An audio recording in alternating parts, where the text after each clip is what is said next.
Hello, this is your host Suvidya Kankanala. Welcome to VNRVJIET podcast.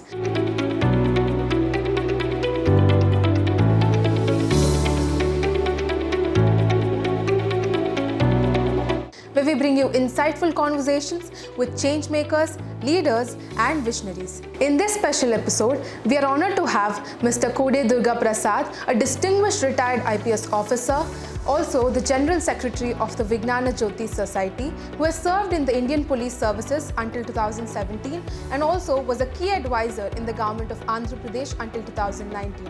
From then on, we have seen him in a lot of social activities involved in Vignana Jyothi Society as well. Hello, sir. Hello, Suvidya. How are you? Doing good. How are you, sir? Go ahead. So, sir, how did it all start? We want to know more about your childhood. Were you a notorious kid or a quite studious one while growing up? Okay, let me put it this way. I was not the conventional notorious kid, the backbencher, now shining up after service, etc. No, I was throughout, yes, academically I was quite okay, and in fact I was standing first or second in the class all through. That's probably one of the reasons why one of my father's friends suggested that when I was in the appearing for my chartered accountancy, when I was actually taking up my service as chartered accountant, he said, why he's doing academically very well, why can't he try the All India services? So I tried for that. So that way, it was not such a, what would you say, a glamorous thing as somebody bunking classes and going off to movies, etc. No, definitely I was, yes, generally a studious type and a disciplined type. So not that other variety. Good to hear that, sir. So, while growing up, what motivated you to join the Indian Police Services, or is there any personal anecdote from your childhood that has shaped your outlook on life? Frankly speaking, even while studying, I never did go for, that I'm going to do this or do that. I just kept moving with the flow. When I was actually in my studies, till my intermediate, I was a science student. And after intermediate, in our family, almost everybody is an engineer. So my father was saying that in our business, we need somebody from the finance side. Why don't you take up chartered accountancy? So I did take up chartered accountancy. In fact, I appeared for, in those days, we used to have an entrance exam. In my second year of graduation, I did that, cleared it. But again thought, let me complete my graduation, then take it up. So complete my graduation, went for chartered accountancy, started articles with Brahmaya and Company. Then suddenly this proposal came, why don't you try All India Services? So went into All India Services training into the bank. So I appeared for that, got selected immediately, and because I was the university rank holder in BCom Honours in my graduation. So joined Andhra Bank. They asked us in that batch of trainees that they were there, they asked who would like to go to Delhi. Only I and another person, both of us, we raised our hands, we were sent to Delhi and worked for about 1.5 years in Delhi and then came to Hyderabad headquarters. And meanwhile, I was appearing for the exams, so the exam got cleared and went into the IPS. So here I would also like to say something. The first time when I appeared for All India Service exams, I could only make it to Pondi service. I didn't want to go for Pondi service, so I just left it. And I was actually very down at that time because everybody used to say, oh, you will make it here, don't worry, you are one of the good lot here and all that. I was extremely down. That was the time when my father wrote a letter to me saying that, these ups and downs in life are common. You should never get beaten by that. Pull up your socks and you can do well next time. And he gave a tremendous amount of support to me in that. So again, I took a break for a year, and the next year again I appeared. Because break happened because I was working in Delhi and my health took a beating there at that time. So 1 year I couldn't appear for that. So next year I appeared, made it into the police, and made it into police in my home state. So that's what prompted me to join immediately in the police. So that's how my journey was up to the IPS. Thereafter IPS again, everything went the way it should, and Rest is history. no, it's, I mean, I will say that again, there also, I never was, I mean, sort of very happy that I got so-and-so posting, or very unhappy I got so-and-so posting. I took whichever thing came my way, and every one of them gave me good opportunities to showcase what I have and how the things can be improved, and it happened that way. That's a full circle, sir. What motivated you throughout the process to stick on your goal, not deviate? So, let me put it this way. One, of course, my own style of functioning. I'll tell you two things in this. One, when I was in the police academy, one of our previous directors of the academy came to address us, one Mr. Daz, a phenomenally good chap and good, very nice person. And after his entire, he was speaking about how police officers should behave, conduct themselves, serve the nation, etc. At the end of the whole thing, he said one thing which I carried throughout my life with me, and that is, he said, wherever you go, whichever place you work, leave the place a bit better than what it was when you entered it. And that stuck with me all my life. And the second thing I can tell you is, when I was called for an interview for heading the Prime Minister's security, there were about 20 officers who were called from different batches. Mine was the youngest batch of all that. And in our batch, only 2 of us were called.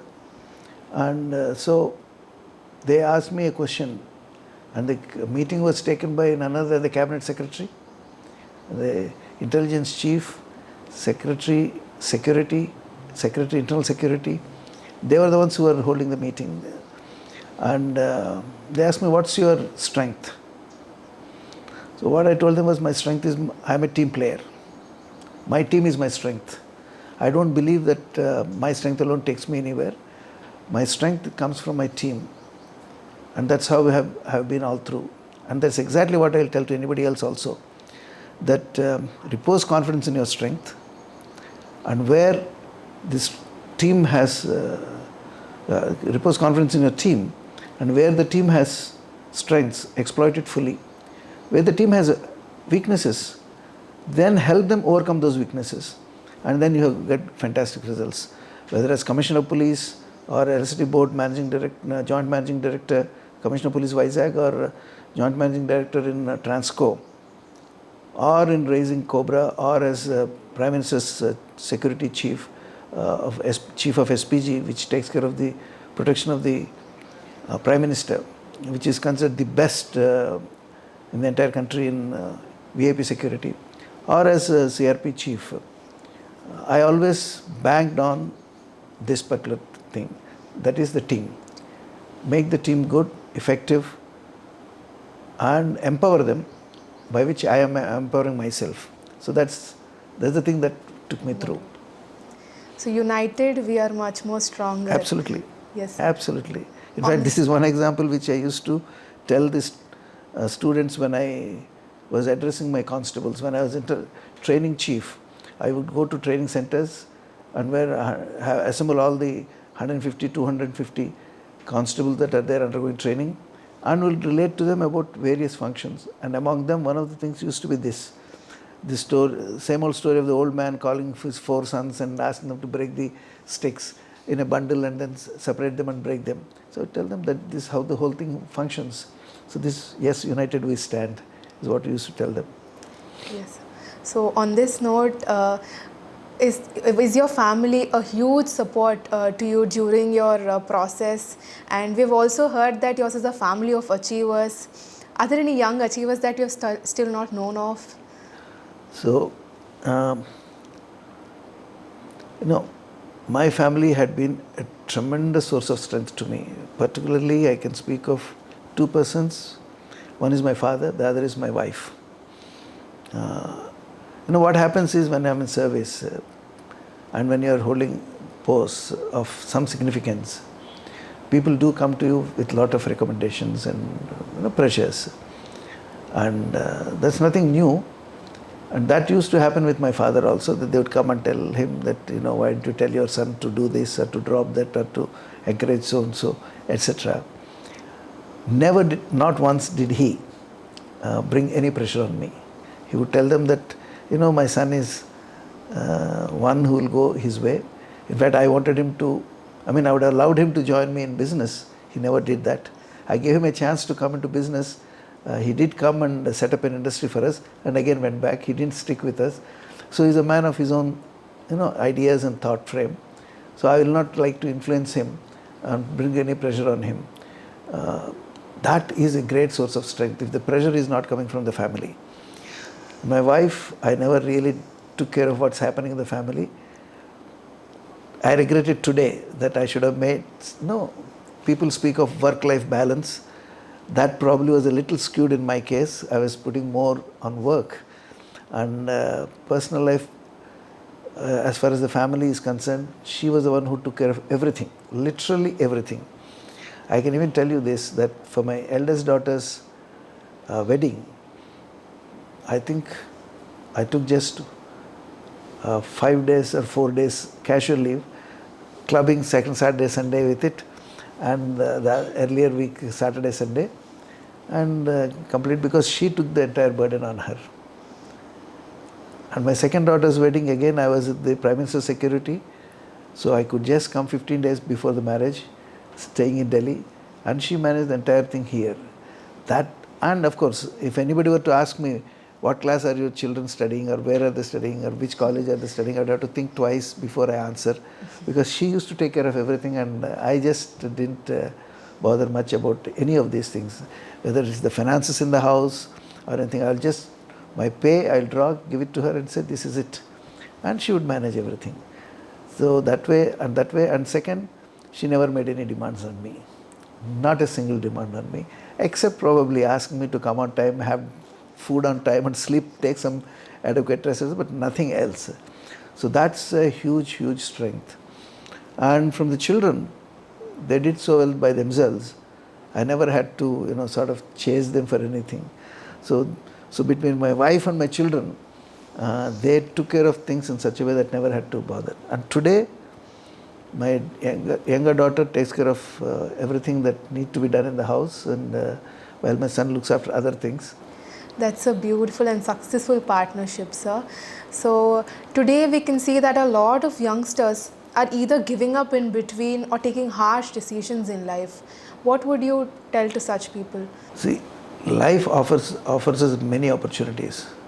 Some we may miss, not really understanding them. Some we miss even after understanding them. But that doesn't mean that life won't offer us any opportunities in future. Simple example, I was telling you, first time when I paid for all the services, I didn't make it there the way I wanted it. I made to something else. I didn't like it. I paid again, made it this time.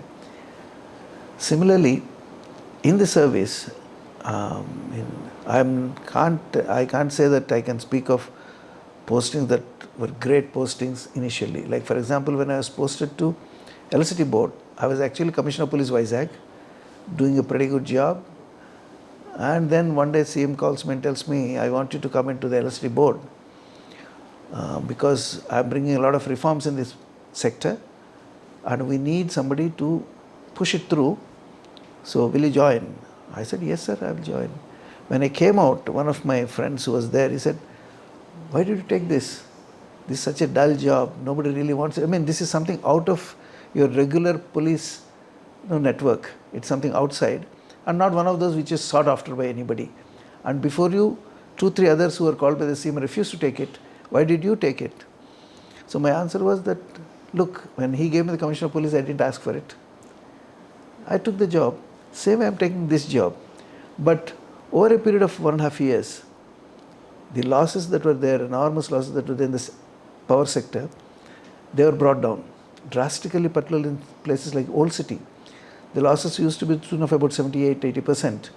We brought down to around 24% or so. So much so that the World Bank invited me to make a presentation in Washington in the annual conference that they have as to how we achieved these things. Then people said, "Arey, this is something important." Till that time, everybody said Electricity Board is useless. But then once they saw that there's scope for improvement there, I can say this, that the CM pushed us a lot in this affair, in the sense that in the first month that I took over, We booked about 500 cases of theft. And then we told the CM that these are the 500 cases of theft. He said, what, only 500? What? I'm not. I said, sir, entire year last year, 500 cases, less than 500 were booked. And in 1 month I booked 500. And he said, no, this is not good enough. Next month we booked 750. I said, yeah, we improved by 50%. He said, what are you speaking of, these incremental benefits? I want something phenomenal to happen. Of course, then we went on into a very big drive, because there's also one point. When you take up drives like this, there's every likelihood that the population will be unhappy with the government. So we were trying to do it a bit carefully, but the CM said nothing doing. Reform means reform, we should full steam. So then we went not only into the theft and other things, but went into the commercial losses, not just the commercial, but also technical losses. In fact, when we studied, we found that in the agricultural sector, a lot of loss is pinned on the farmer, which is not true. Because when you go for long LT lines, there is definitely a lot of loss that's happening. And particularly when there's heavy load coming on that, your I-square-R losses are going up, shooting up. Consequently, your losses on this line also are going up. So when we said, no, go for totally HT line all through, we could see from a 13% loss, it came down to 5% loss. There's an 8% drop that happened straight away. So like this, a lot of things that were happening. We were going for, single phase to ensure that motors are not used at other times. But then people start using capacitors to make it into, and still use the single phase power for using the capacitors. So all those things we brought to light. Though they were not strictly speaking the conventional vigilance work, we went into those areas. So much so that the managing director, the chairman, actually gave me works like the commercial department was handed over to me, and fairly other departments were given. Quite a few of them were handed over to me. And when the strike happened, where all the engineers as well as the other staff, line staff, both of them went on strike, which is unusual in LCD board. But both of them went on strike, and at that time the chairman had to go abroad for somewhere, and the joint managing director, who was in charge of HR, he was also went away to some other place. It was left to me to handle, and we brought it to a successful closure immediately. Within a very short time, we were very firm. At the same time, where there were some legitimate demands, we said, all right, this will be considered, took it to the government. Government accepted those things. And certain things government said nothing doing. We told the same to the employees. They also understood. And things went on all right. In fact, when I first joined LCD board, we started booking cases against the employees of the LCD board itself for abetting theft. A huge hue and cry on that, saying that how can you book our employees in this? You take a departmental action, but no cases. I said, nothing doing. When I am taking action against the civilians, against the public for theft, how can I let you people go? I convinced them. I told them that of your thousands of people that are there, only about 30, 40 committing this, this fraud on the company itself. So why do you encourage them? You tell them, you throw them out of your group. They understood that, and ultimately things happened in such a way that losses were brought down drastically. So there is no such thing as something good, something bad, and therefore all hope in life is lost. No. Life offers fantastic opportunities to us. All we have to do is to simply grab them when it comes our way. So, talking about youngsters and youth, what do you think an average B.Tech college should give its students in terms of academics and morally? That's a tricky one, because I'll have to know whatever I'm saying, I have to make sure that happens in our college.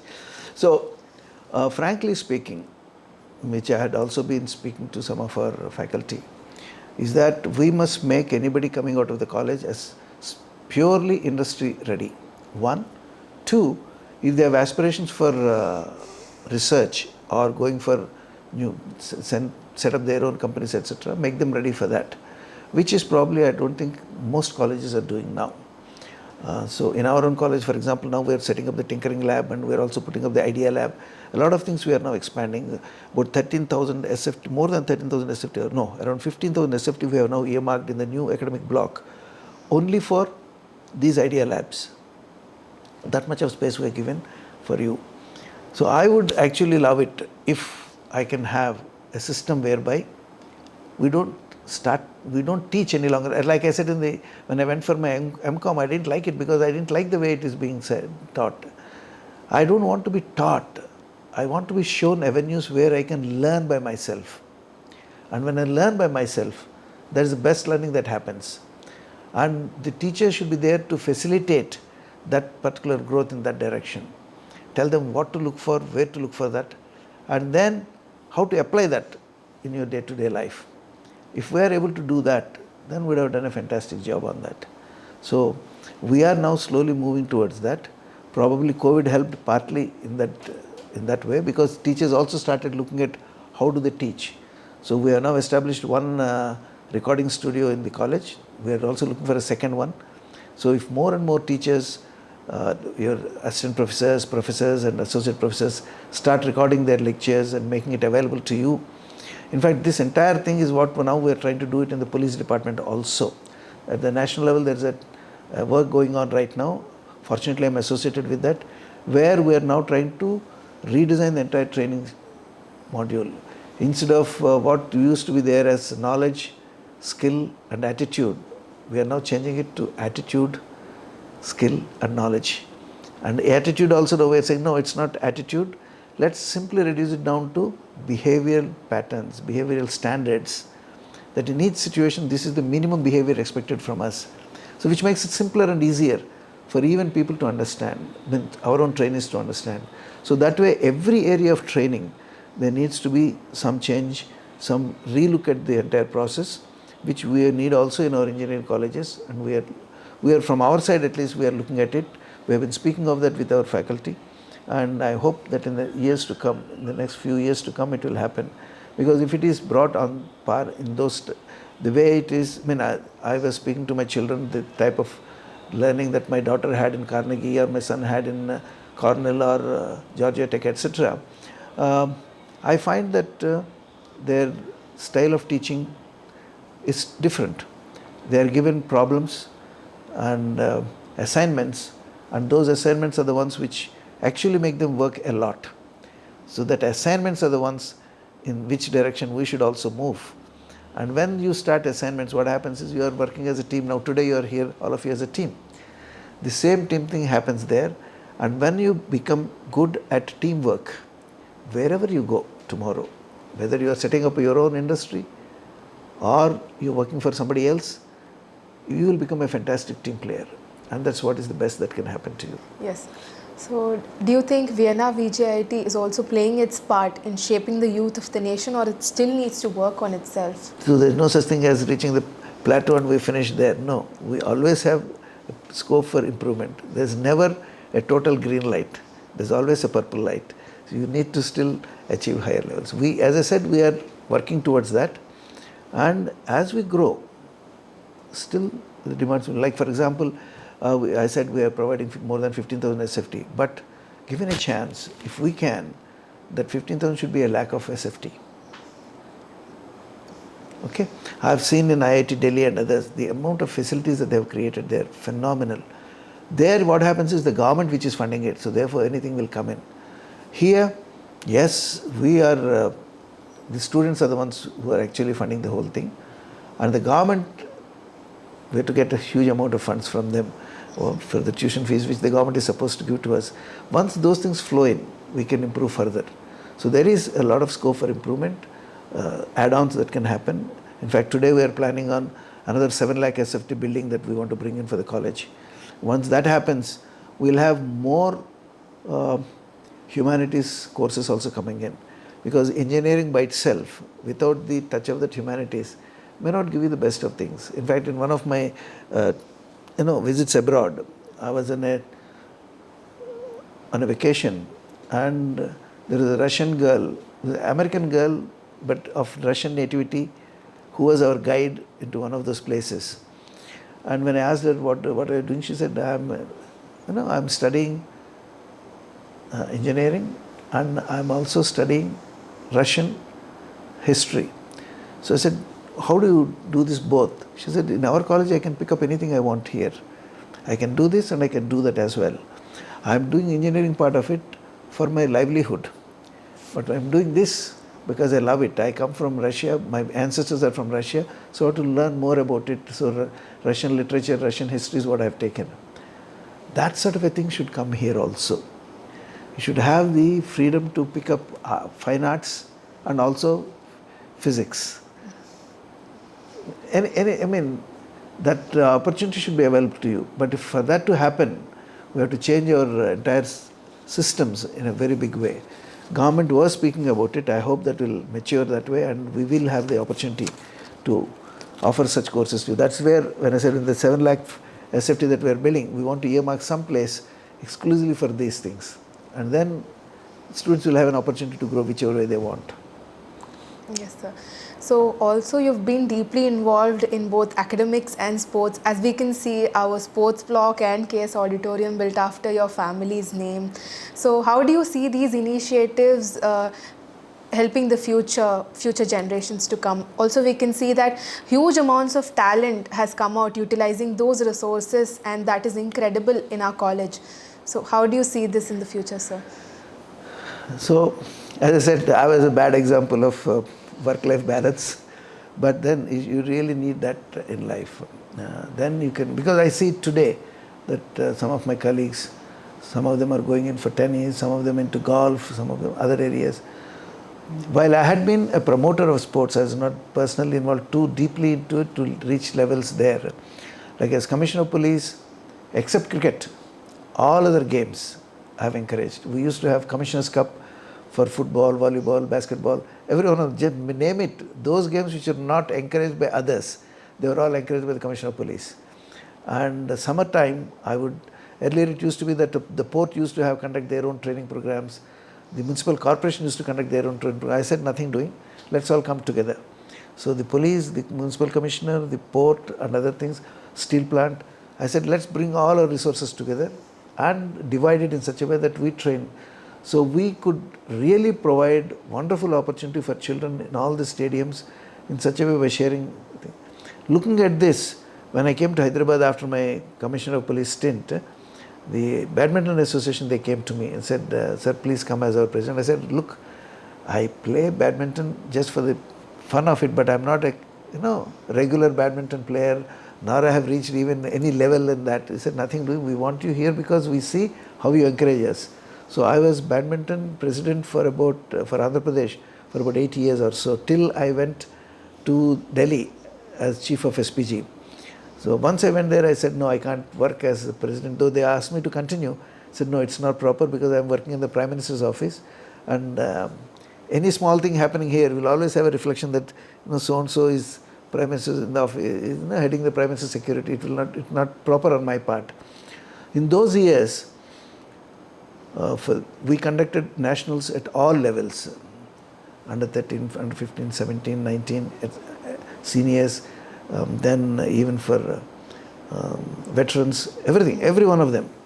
And for the first time, the World Cup was brought to India in badminton. Pulal Gopichand, who was the advisor, we could do all those things very well. And later, of course, the one game which I said I never encouraged, I happened to take up that also in Hyderabad Cricket Association. The affairs were so badly managed that the Supreme Court had to step in. And that time, the Supreme Court judge who was asked to look after that, Mr. Nageswar Rao, he rang me up and asked me, can you handle the affairs for me in Hyderabad because I'm based in Delhi and difficult for me. So took up that assignment. And again, the World Cup in cricket came to Hyderabad for the first time when I was running the affairs there. So we changed the look of the stadium, we changed the facilities in the stadium and brought it to a good level. And so association in sports had been good for me, and I believe the same thing should continue in our college also. You got a good man in Sri Prasad who is enthusiastic, who won't let me rest at any point of time. And yes, the stadium, indoor stadium is constructed in my grandfather's name. When my father contributed partly for that, and the society recognized that and named it after my grandfather. So I'm thankful to the society for that wonderful gesture from their side. Yes, sir. So coming back to your police services, as a young rebellious police officer, you might have taken many revolutionary activities. So can you name any of them? Rebellious is not necessarily young. Even as Greyhound's chief, when I was chief of Greyhounds, whenever somebody would make an unreasonable demand on us, like for example, one commissioner of police at that time sent a note to me. He was senior to me by about 2-3 years. Sent a note to me saying that you please send your Greyhounds boys to line the road for the CM's, for CM's movement there, security, for increasing security, send them there. I said, nothing doing, I will not send them. My boys are meant for jungle warfare. They are not meant for lining the roads. He made an issue of it, but I said, nothing doing, I will not back down. Similarly, on other matters also, even if I had to say no to the DGP, there were times when I had to say no, I would tell them no. Because I am going by a certain philosophy, certain logic, it will remain that way. So, but again, it is good on their part that the DGs, that they understood my stand and didn't go after my hammer and tongs. But yes, we did go that way. And the same thing happened even in young SP. I was SP Anantapur, and my police land was earmarked by the government for constructing a party office for a particular party. I said, nothing doing, I will not give it to you. So the minister in charge of the district sent the R&B officers to go and start work there. I said, when anybody is stepping inside, I will break your legs. So he went and reported the matter to the minister. The minister rang me up. I said, yes, I did tell them that they will break their legs. This is my land, you can't come in and do like this. Then took the matter to ensure that it was brought to the notice of the CM. And CM called the minister and gave him a banging. How can you take police land for a party office? This thing, nothing doing. Look for somewhere else. They are meant for police quarters and police lines. You can't touch them. So that way, yes, we did take panga with quite a few people in service. But fortunately, nothing really bad happened at any point of time. In the similar lines, there are a lot of misconceptions about the police and police services. So how do you think both police and the public can work together to ensure safety and trust? Unfortunately, most people don't know the extreme difficult situations in which we work. So as Commissioner of Police Vizag, what I used to do is I used to go to the schools and or call them to our own auditorium where 500 people can be seated. So children of 8th, 9th, 10th classes, we'll call them, make them sit, and I'll ask for the first 1 hour about what their perception about police is and what caused it. And then I will, once they say all the things, I'll just note down everything point by point and then address them point by point. And at the end of it, the feeling is such that the people immediately, students would realize that there are certain difficulties that we face. Like for example, every one of the people when they come to offices, they come by 10 or 9 or 8, whatever time, work for about 8 hours, go back. And that doesn't happen with us. And I used to give them examples of what happened that particular day or the earlier day.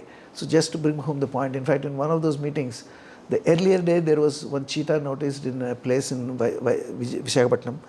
And I was telling them, look, yesterday when the cheetah was noticed, it was morning, about 5 o'clock or so it was noticed. So the people who are on night rounds, who are supposed to be relieved at 6 o'clock, they just couldn't be relieved. They had to continue till about 11:30 because the next team which was coming in, they also joined these people in search and all that. So this happens continuously and it happens morning, evening, night, every time. And family at home, they do not know whether the person is going to come back home for lunch or dinner, or whether they will come at all or not. They just don't know. And this is a regular feature, not something that happens once in a while. Like this festivals, everybody enjoys their festival. Even in fact, even as Commissioner of Police, when Diwali is happening, I would be on the road seeing whether everything is okay or not and all that. And my wife would say, when will you come? Children are waiting for you. I will say, okay, I'm coming. So that's the way it is. If it is at that level for a Commissioner of Police, just imagine what happens to a constable. And at the same time, we expect him to be very patient, very knowledgeable. No, all the good qualities in the world should be with him, and he should be as powerful as Hanuman. He should be able to, like in the movie, he should be able to beat every bad fellow down. And whether he eats in time or not, in fact, most policemen you would have noticed with bellies. And when we try to analyze what it is, one of the reasons for that is their bad living style. Don't eat on time, don't drink, don't sleep on time. So what happens is that the system gets bad. And because one of the first things that was told to me when I joined the department was that if somebody offers you breakfast in the morning, never refuse it. Because you don't know when your next meal is. That is the type of thing that you undergo there. So that being the case, we have, in fact, when we are in the training center, for example, when I was in NPA, we used to get up at 5 o'clock in the morning, on the field till about 8 o'clock, go freshen up, go to the class by 9:30, and then go on the classroom. And quite a few people will doze off. And because, you work so much in the morning. So one of the recent things that we are doing now is don't load the work in the morning so much that you are sleepy in the classroom. So that way. So the life, and that sort of a life when you do in your training and you come out, and when you come out you are in a sedentary style, sitting in a chair all the time or doing something else, or the systematic timings that you have in the academy or in the training center are totally gone now. So it has a very bad impact on you. So all these things, unless we bring it to the notice of the people and change our own style of reacting to people, because when you undergo tremendous pressure, in fact, one of the things I used to tell people in training center, my own constables, is that take care of your health. Because if you are not in proper health, your mind also won't work properly. You will get tensed faster. When I get tensed faster, you shout. And when you shout, you get an equally bad response from the other side. So it mounts up. It doesn't help. In fact, at home, my wife tells me when I'm skipping lunch or something, she says, bloody well have your food, otherwise your voice raises now. So if you want to stay cool, have your food on time. So make sure that you do it. So which means if that is happening at my level, if my voice is, I tend to raise my voice if I'm not having food or rest properly, that will be much more in the case of others because they're in the sun, not even in a room. Standing in the sun so many hours a day, it is very taxing, very, very taxing. We tell everybody says, look, the people in Europe are so nice, the policemen there, America, they say, sir, you are being arrested, they're being so polite, etc. But do we get the same response from the public here? The moment you stop somebody, like yesterday you were seeing in TTD, somebody stopped him and that fellow was shouting at him and all that because he's a member of the TTD. So the sense of entitlement in public is enormous. Just because my father is so-and-so, my uncle is so-and-so or so-and-so is, I am also entitled. That is what makes it difficult for the man on the street, for the policeman on the street to also handle them. So these things, you need to bring a lot of change. But if I say that the change has to come from the other side, then I'm making a mistake. That's the reason, one of the reasons why we are doing a major work on our own, where we are saying behavior, skill, and then knowledge. Because knowledge is now available in the air. I can just open this thing and within 1 minute I can know which section says what and why it says, etc. Case studies, everything will come on that. So focus now is on the other things, skill set and behaviors. Yes. So once we do that, I think things will improve a lot. So the true unsung heroes who sacrifice their lives is definitely the polices. So during your service in the police department, you have served in high-risk circumstances like the Rayalaseema and the Hyderabad during communal unrest. So were there any pressure? Was there any pressure on you, or any kind of influences that were imposed on you during such challenging situations? And how did your leadership qualities develop during such kind of circumstances? So what you mentioned, the two, Rayalaseema and Hyderabad city, they were in my younger days. You do have pressures at that time, but one thing I realized is if you play fair and straight, you will have a very good time. When I was Anantapur SP, there's one place called, even as a young ASP in Penakonda, there's one place called Mudigubba. I had an inspector by name Gangireddy there. There are two brothers who were leading two factions in the village. Very powerful family, very rich people, and they were fighting all the time. And but In such a factious zone, people get bad name very fast. But this man enjoyed a very good reputation. And when we asked him, why is it so that this chap has such a good reputation? He says, sir, he beats both parties equally in the same fashion, sir. He doesn't favor any of them. If he has to thrash, he will thrash both of them equally.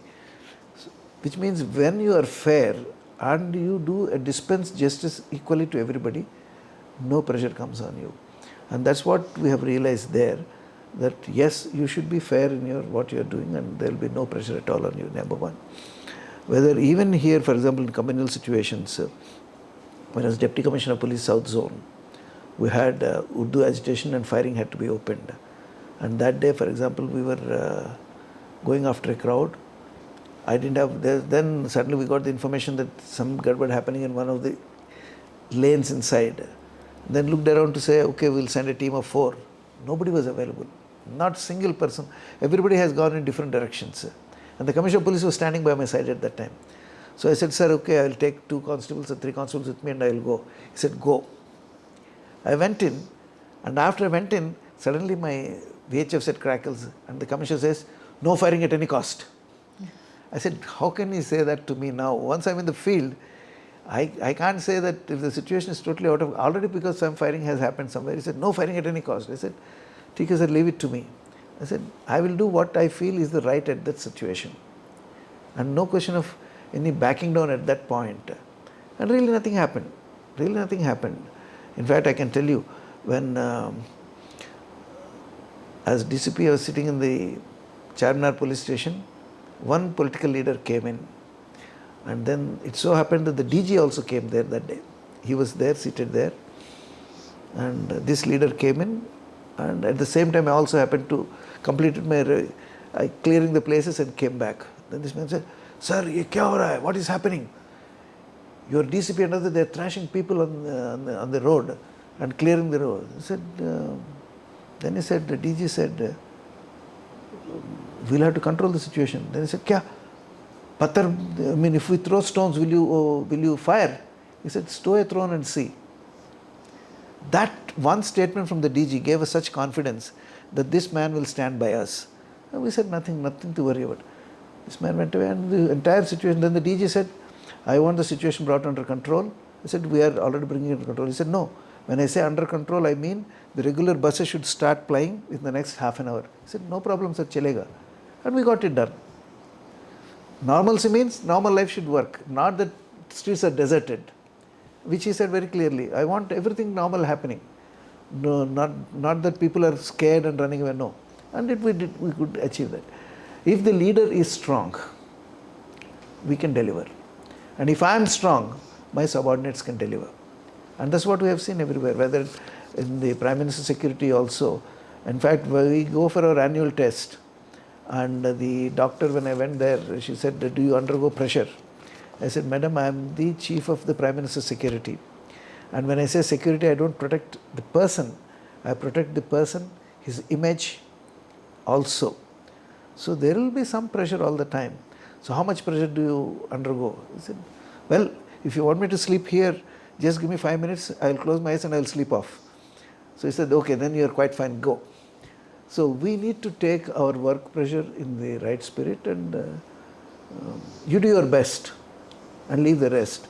I mean, what Bhagavad Gita taught us, that you don't look at the result. I mean, this is something that was told to me by Dr. Rao when we were first appearing for the exam, that you do your bit and don't think of the consequences, result and all that.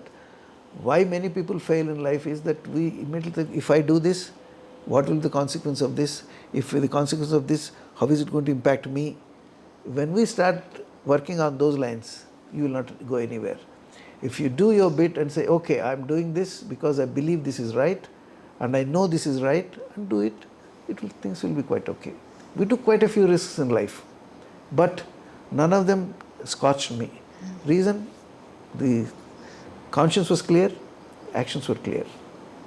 Yes, sir. So coming to the risk that you have taken in your life, you left a stable bank job to set up an ice cream factory, then later joined the Indian Police Services, and now coming into the education field. So you've made such bold career shifts. So do you think that was taken by conscious, or did you give it a, like, it was an impulsive decision that was taken? No, Or nothing was impulsive. would you Nothing was suggest that to anybody else? As I said, I would take things the way they were coming to me in life. When I moved from science stream to commerce, and then when I appeared for exam, I went for political science and history, which is again arts. It was a conscious decision that yes, I'm moving from this to this. It was taken with this, yes, I'm taking a risk, let me take the risk. Similarly, when I was in the bank, when my father offered me a thing that would you like to set up an industry? Yeah, I said, yes, I will like to, took up that.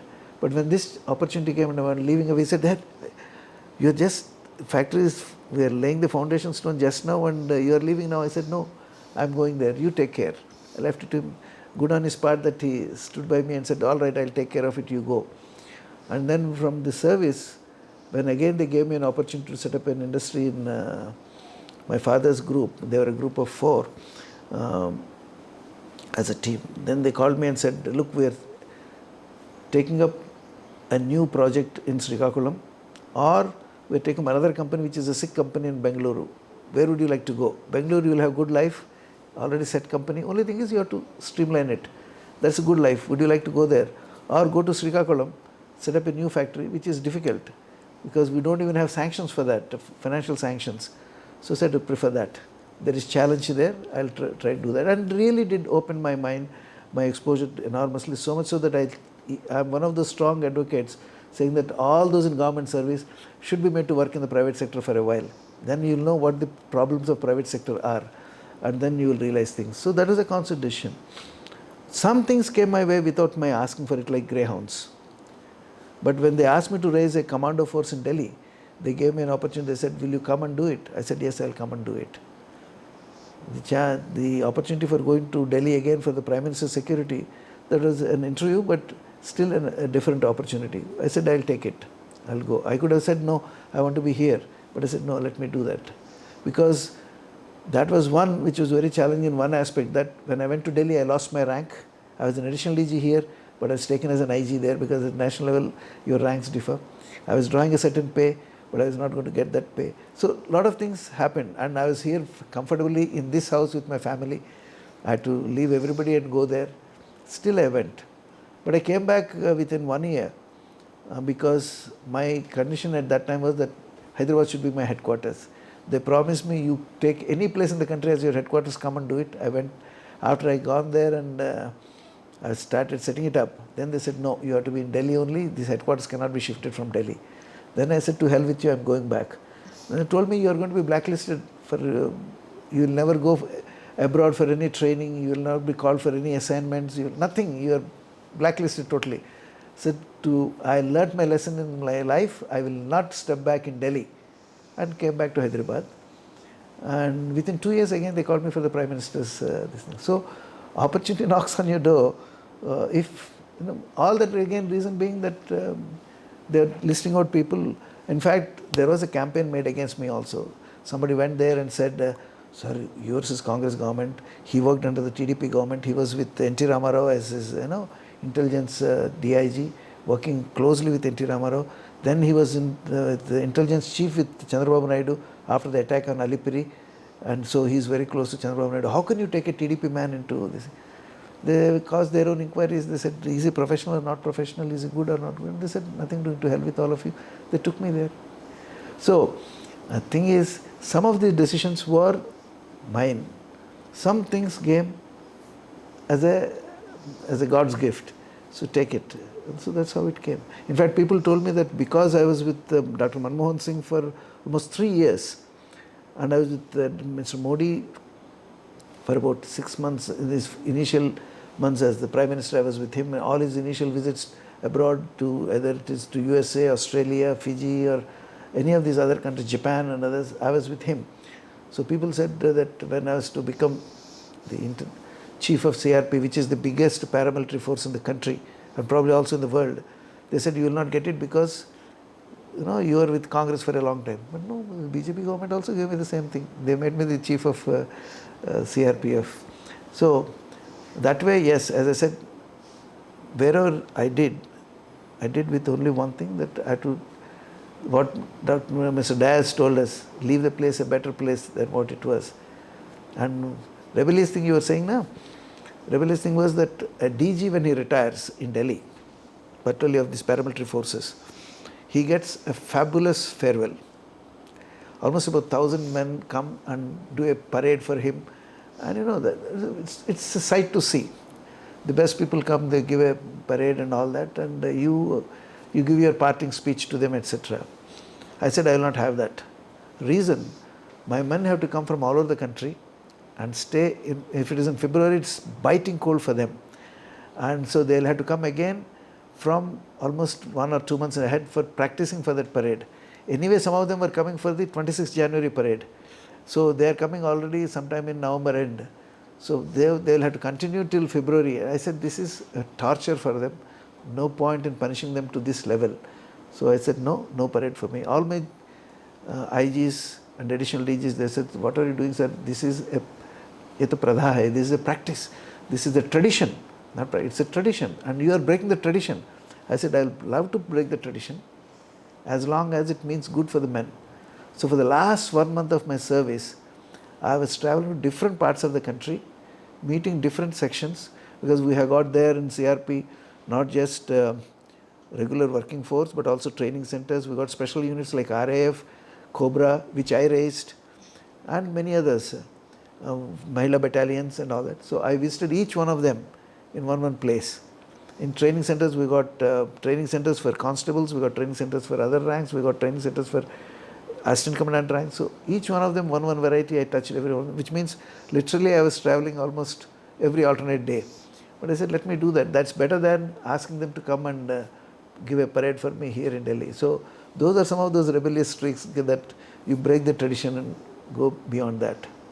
Behind this courageous person that we know, there's also this person who looks after his team, their comfort, like the way you told that we're not going to have the farewell. So that is really something we should incorporate in our lives also, sir. So talking about CRPF, you've served a lot of designations throughout your life in the police services. So we take pride in telling that you're the first and only Telugu person to lead the largest paramilitary force in the world. So how would you share that experience in CRPF? So when people ask me which are the jobs that you love the best, etc., something that strikes my mind is what I've done as LCD board, but more importantly, the way we shaped greyhounds. Because today greyhounds is considered the best in the entire country in jungle warfare. In fact, even if you go to ChatGPT and say India's internal security and all that, the other day I was going through that, and when they were speaking of case studies, the first name that they wrote was greyhounds in Naxal work. So those things give us satisfaction. Similarly, when people ask me between my 2 assignments in Delhi, one in CRP and the other in SPG, now, SPG is one which gave me a lot of recognition outside. He was with the Prime Minister. He was with the Prime Minister. But the one actually professionally what was more satisfying for me was CRP. And in CRP, literally, I was there for 1 year as in the number 2 slot and for 1 year as number 1 slot. And the number 1 slot, I can tell you, I was literally every week, I was in some jungle camp or the other, or some distant this thing.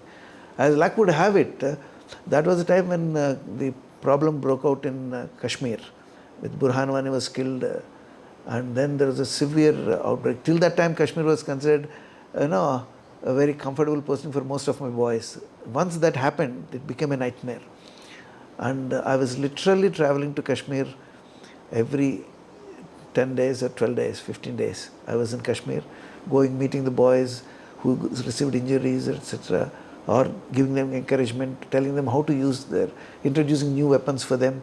All sorts of things we have done, basically to make sure that they come. So professionally, that was more satisfying than most. And we did have, as I said, fabulous challenges. And that was the time when, election time for example, we deploy our boys right, left, center, everywhere. In fact, for CRP, people say, chalte raho pyare force, which means you don't rest anywhere, you keep on moving. And that happens more during election time. We had boys and girls being posted in the northeast, and from northeast you have to come to Chennai. Just imagine the type of travel fatigue that we'll have. And sometimes even the trains don't have proper facilities for them. In fact, we took up with the election commissioner for the first time, we started transporting force by air. I said, no. For small distances from Bihar to UP to Madhya Pradesh, fine. But if you have to move them from northeast to Chennai, this is not fair. And so we started for the first time shifting them by air. Similarly, when for the same election work, all the other departments, they used to get an extra pay for them. I went to the election and told them, look, you are giving people who are doing that work only for 5 days. But you are keeping my men on the move, right, for entire 1.5 months or 2 months that the entire election process going through the country. And you are not giving anything extra to them. They said, no, this will be, something may not be accepted by many others before you have done this. But then we sat and explained to them with numbers the type of actual problem that the men face. And ultimately they immediately said, all right, we understand. So this is the extra pay they will get for this. The entire force was happy with that. And then of course, not only me, not only CRP, they gave it to BSF, all those who are involved in election work. Then they extended it later to state police also. But that's where, these are the things which gives us satisfaction that we did do the right thing by the force. So leadership is not just going there, sitting there and telling them, you do this, you do that, and then going and telling everybody, yeah, we achieved it. No.